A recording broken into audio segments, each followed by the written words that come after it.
Everyone, তোমাদের সকলকে আমার 10 ডেজ নেল আর্ট চ্যালেঞ্জে ওয়েলকাম জানাই। তো ফার্স্টেই এখানে দেখতে পাচ্ছ আমি একটা জেলিশের পলিশ নিয়ে নিয়েছি অ্যান্ড সেই বেস কোটটাকে ভালো করে কিন্তু নেলসে অ্যাপ্লাই করছি। এখানে কিন্তু সবসময় মনে রাখবে যে আমাদের কিন্তু ডাবল কোট ইউজ করতে হবে। এখানে আমি ফার্স্ট কোট ইউজ করে কিন্তু 60 সেকেন্ড কিন্তু কিওর করে নিয়েছি অ্যান্ড দেন আবারও আমি এখানে আরেকটা কোট ইউজ করলাম এবং সেটাকে ইউভিতে কিওর করে নিয়েছি। অ্যান্ড দেন এখানে আমি একটা জেলিশের ক্যাটাই ইউজ করছি। এই ক্যাটাইটা কিন্তু ভীষণই সুন্দর, তোমরা এই ক্যাটাইগুলো কিন্তু ইউজ করতে পারো। এখানে সিলসেরও তোমরা ইউজ করতে পারো বা অন্যান্য ব্র্যান্ডও করতে পারো, বাট আমার জেলিশটা খুব ভালো লাগে।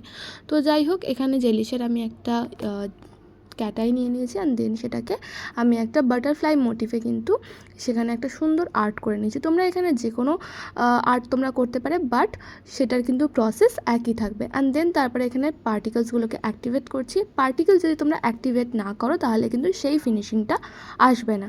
তো যাই হোক, এখানে সুন্দর করে অ্যাক্টিভেট করার পরে সেটাকে ইউভিতে আমরা কিওর করে নিয়েছি।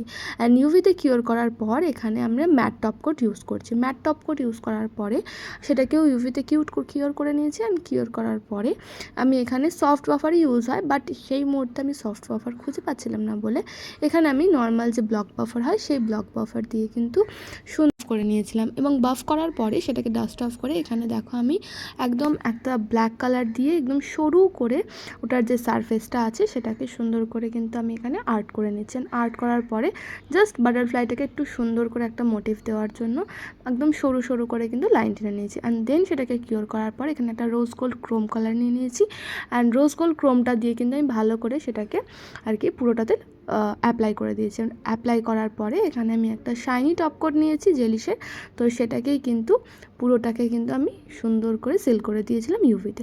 তো কেমন লাগলো পুরো আর্টটা কমেন্ট সেকশানে অবশ্যই